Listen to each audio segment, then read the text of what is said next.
గంజాయి మాదక ద్రవ్యాల రహిత రాష్ట్రంగా ఏపీని తీర్చిదిద్దటమే తమ లక్ష్యమని elite anti narcotic group for law enforcement chief Ravikrishna అన్నారు.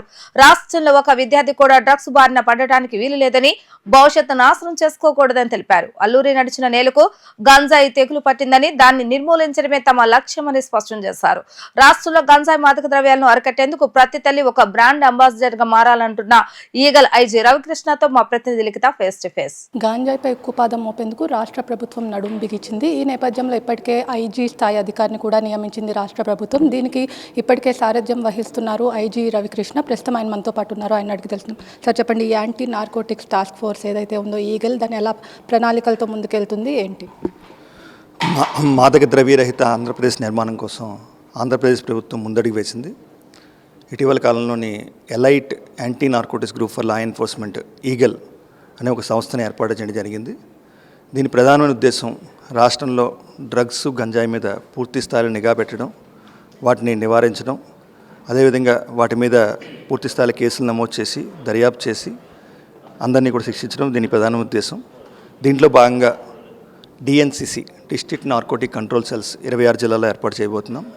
అదేవిధంగా మనకి హెడ్ క్వార్టర్లో కూడా data analysis wings, legal wings, training wings, awareness camps ఇవన్నీ కూడా కండక్ట్ చేయబోతున్నాం. ఒక నార్కోటిక్ పోలీస్ స్టేషన్ స్టేట్ లెవెల్లో అది కూడా భవిష్యత్తులో ఏర్పాటు చేయబోతున్నాం. మన రాష్ట్రంలో సుమారుగా ఒక 70 లక్షల మంది విద్యార్థులు ఉన్నారు. విద్యార్థులు ఈ డ్రగ్స్, ఈ నార్కోటిక్స్కి బానిసలు కాకుండా వాళ్ళని రక్షించడం కోసం కూడా యాంటీ డ్రగ్ కమిటీస్ ప్రతి స్కూల్లోని ప్రతి కాలేజీలో పెట్టబోతున్నాం. అదేవిధంగా పూర్తి స్థాయిలో నిఘా ఏర్పాటు చేసి భవిష్యత్తులోని మంచి ఫలితాలు సాధించడం కోసం ఒక బలమైన సంస్థ నిర్మాణం కోసం మేము ప్రయత్నాలు మొదలుపెట్టాం. అదేవిధంగా భారతదేశంలో ఎక్కడ గంజాయి దొరికినా దానికి మూలం ఆంధ్రప్రదేశ్ అని చెప్పి కూడా వస్తుంది. దీన్ని మీరు ఎలా అరకట్టబోతున్నారు? ఇది చాలా దురదృష్టకరం. నేను ఇటీవల ఒకసారి ఢిల్లీలో ఉన్నప్పుడు కూడా ఈ మన ఆంధ్రప్రదేశ్ని గంజా క్యాపిటల్ అని చెప్పి ఒక అతను అడగడం జరిగింది. అటువంటి పరిస్థితిని మనం మార్చాల్సిన బాధ్యత మన 5 కోట్ల మంది ప్రజల మీద ఉంది. మనల్ని వేరే రాష్ట్రంలో ఎలా గుర్తుపెట్టుకోవాలి అనేది మన ఆలోచనలో ఉంటుంది. ఈ గంజాకి సంబంధించి మనకి ఏఎస్ఆర్ జిల్లాలోని సుమారుగా 9 మండలాల్లోని మేము గుర్తించడం జరిగింది. 171 గ్రామాలు మేము ఫోకస్ చేస్తున్నాం. ఈగల్ క్యాంప్స్ పడుతుంది. అల్లూరి సీతారామరాజు మన్యం ద్వారా నడిచిన నేలది, చాలా పవిత్రమైన నేల. ఆయన 1924లో ప్రాణత్యాగం చేశారు. ఆ ప్రాంతం గురించి మేము గిరిజన ప్రాంతాలను ప్రతి చెల్లిని, ప్రతి తమ్ముడిని కూడా అడగబోతున్నాం. మౌలికమైన మార్పు తీసుకురండి. మీకు గంజాయి పండించద్దు.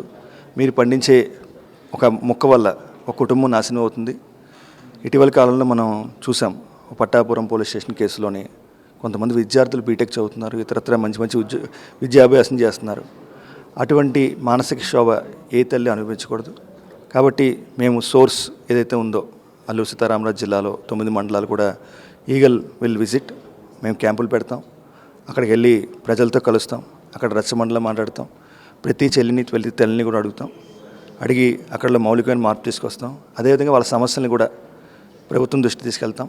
ఆల్టర్నేటివ్ లైవ్లీహుడ్స్, ఆల్టర్నేటివ్ ఉపాధి అవకాశాలు, ఇంకా ఇతరత్ర ఏమైతే ఉన్నాయో వాటి గురించి కూడా అధ్యయనం చేసి వాళ్ళ సమస్యలను కూడా ప్రభుత్వం దృష్టి తీసుకెళ్తాం. ఒక మంచి వాతావరణం ఏర్పడడం కోసం, ఒక ఏఎస్ఆర్ జిల్లాకి వచ్చిన ఆ చెడ్డ పేరుని రూపుమాపడం కోసం ఈగల్ పూర్తి స్థాయిలో పనిచేస్తుంది.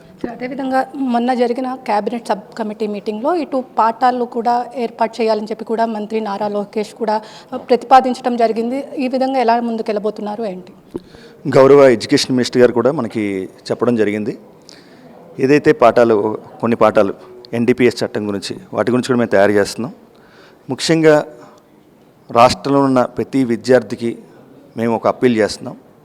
ఎన్డీపీఎస్ చట్టం, narcotic drugs and psychotropic substances act 1985, ఇది చాలా కఠినమైన చట్టం.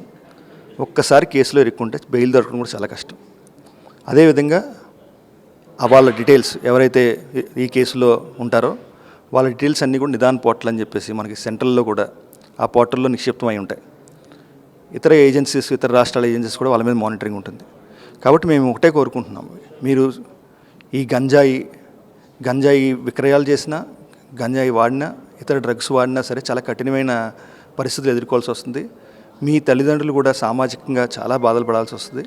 మీ భవిష్యత్తు కూడా శూన్యం అయిపోతుంది, ప్రభుత్వ ఉద్యోగాలు అవి కూడా వచ్చే అవకాశం ఉండదు. అదేవిధంగా క్యాబినెట్ సబ్ కమిటీ ఇటీవల ఇంకో విషయం కూడా మనకు చెప్పడం జరిగింది. ఎవరైతే ఈ గంజా పెడ్లర్స్ అదేవిధంగా డ్రగ్స్ సరఫరా చేస్తారో వాళ్ళ కుటుంబాలకు సంక్షేమ పథకాలు కూడా కట్ చేయాలని ఒక ఆలోచన కూడా ప్రభుత్వం చేస్తుంది. ప్రభుత్వం చాలా కఠినంగా వ్యవహరించబోతుంది. మన రాష్ట్రంలో ఈ గంజాయి డ్రగ్స్ వాటి నిర్మూలన కోసం ఈగల్ పూర్తి స్థాయిలో పనిచేస్తుంది. అదేవిధంగా గంజాయి పండించిన ప్లేసెస్ మీరు ఏమైనా గుర్తించారా? ఎక్కడెక్కడ ఉన్నాయి ఏంటనేది ఇప్పటికే విజయవాడలో యాంటీ నార్కోటిక్స్ టాస్క్ ఫోర్స్ అదేవిధంగా టాస్క్ ఫోర్స్ టీమ్స్ కూడా ఉన్నాయి. వాళ్ళు ప్రత్యేకంగా గంజాయి అనేది కూడా అరికట్టించిన పరిస్థితి. సుమారు 90 కేజీలు గాంజా కూడా పట్టుకున్న పరిస్థితి. వాళ్ళ దగ్గర నుంచి ఏమైనా ఇన్ఫర్మేషన్ తీసుకున్నారా ఏంటి సార్? ఈగల్ పూర్తి స్థాయిలో అందరితో కలిసి పనిచేస్తుంది. ఇది మనకి ఈగల్ అదేవిధంగా జిల్లా ఎస్పీలు వాళ్ళ సిబ్బంది అదేవిధంగా ఇతర శాఖలు కూడా అన్ని శాఖలు కలిసి పనిచేస్తేనే దీన్ని ఒక సామాజిక సమస్య దీన్ని పూర్తిగా అరికట్టగలుగుతాం. మనం అదే దిశగా మనం ప్రయాణం చేస్తున్నాం. మాకు పూర్తి స్థాయిలో జిల్లా ఎస్పీల నుంచి అదేవిధంగా యూనిట్ ఆఫీసర్ల నుంచి కూడా మాకు పూర్తి స్థాయిలో సహకారం అందుతుంది. భవిష్యత్తులో ఒక అనుసంధానం చేసి ఒక ప్రత్యేకంగా ఈ ఈగల్ సంస్థ ద్వారా డ్రగ్స్ నియంత్రణ కోసం పూర్తి స్థాయిలో మేము కృషి చేస్తాం. అదేవిధంగా గాంజా ట్రాన్స్పోర్టేషన్ మీద అంటే ఇటు ఏపీఎస్ఆర్టీసీ కానీ ప్రైవేట్ బస్సెస్ పైన ఇటు ఈగల్ టీమ్స్ ఎలా పనిచేయబోతున్నాయి ఏంటి? వీటి మీద కూడా పూర్తిగా అధ్యయనం చేస్తున్నాం. మన ఆర్గనైజేషన్ ఫామ్ అవగానే వీటి మీద కూడా ఏదైతే కొరియర్ సంస్థలు ఉన్నాయో వాటి వివరాలు కూడా తీసుకుంటాం. వాటికి కూడా మేము మీటింగ్ ఇక్కడే కాల్ ఫర్ చేస్తాం. వాళ్ళకు కూడా మేము ముందుకు తీసుకెళ్ళి వాళ్ళ గురించి కూడా మేము ఆలోచించి వాళ్ళకు కూడా సలహాలు సూచనలు ఇచ్చి ఈ డ్రగ్స్ వాళ్ళ కొరియర్ ద్వారా వెళ్లకుండా ఏ విధమైన జాగ్రత్తలు తీసుకోవాలి. మేము అదేవిధంగా కొన్ని కెనైన్ స్క్వాడ్లు కూడా పెట్టబోతున్నాం. ఏదైతే డాగ్స్ ఉన్నాయో స్నిప్పర్ డాగ్స్ అవన్నీ కూడా వాటిని కూడా మేము ఈగల్లో ఒక భాగం ఉంది. వాటి ద్వారా కూడా సర్ప్రైజ్ చెక్స్ మేము చేయబోతున్నాం. డైనమిక్ చెకింగ్స్ అన్ని చేసి వాటిని కూడా అరికట్టడానికి పూర్తి స్థాయిలో ప్రయత్నం చేస్తాం. డ్రోన్స్ ఏమైనా అంటే ఇప్పుడు ముఖ్యమంత్రి చంద్రబాబు డ్రోన్ ఆంధ్రప్రదేశ్గా కూడా తీర్చిదిద్దబోతున్నారు. ఈ యాంటీ నార్కోటిక్స్ టాస్క్ ఫోర్స్ ఈగల్కి డ్రోన్ సహాయం ఏమన్నా అందుబాటులో వస్తుందా ఏంటి? ఇది ఏఎస్ఆర్ జిల్లాలోని మేము డ్రోన్స్ కూడా డిప్లాయ్ చేయబోతున్నాం. ఎక్కడైతే గంజా పడుతుందో వాటిని పూర్తి స్థాయిలో మనం మానిటర్ చేయడంలో డ్రగ్స్ మన డ్రోన్స్ ద్వారా అదేవిధంగా కోఆర్డినేట్ సెర్చ్ ఆపరేషన్స్ ద్వారా ఎడ్రిన్ శాటిలైట్ ద్వారా వీటిని కూడా మానిటర్ చేసి మనం పూర్తి స్థాయిలో మనం దాన్ని కంట్రోల్ చేయబోతున్నాం. ఇది మొత్తం మీద చూసుకున్నట్లయితే గంజాయి రహిత ఆంధ్రప్రదేశ్గా తీర్చిదిద్దేందుకు ఇటు రాష్ట్ర ప్రభుత్వం కట్టుదిట్ట ఏర్పాటు చేసింది. ఈ నేపథ్యంలో యాంటీ నార్కోటిక్స్ టాస్క్ ఫోర్స్ను ఇప్పటికే పాఠాల్లో కూడా చెప్పి ఎన్డీపీ చట్టం ప్రకారం ప్రజలకు కూడా అవగాహన అదేవిధంగా విద్యార్థులకు అవగాహన కల్పించేందుకు కూడా అన్ని ఏర్పాట్లు కూడా చేస్తున్నట్టు ఇక్కడ రవికృష్ణ అయితే చెప్తున్నారు. ఇది ఇక్కడ ఉన్న పరిస్థితి. వీడియో జర్నలిస్ట్ అఖిల్తో లిఖిత, వి డిజిటల్ న్యూస్, మంగళగిరి నుంచి.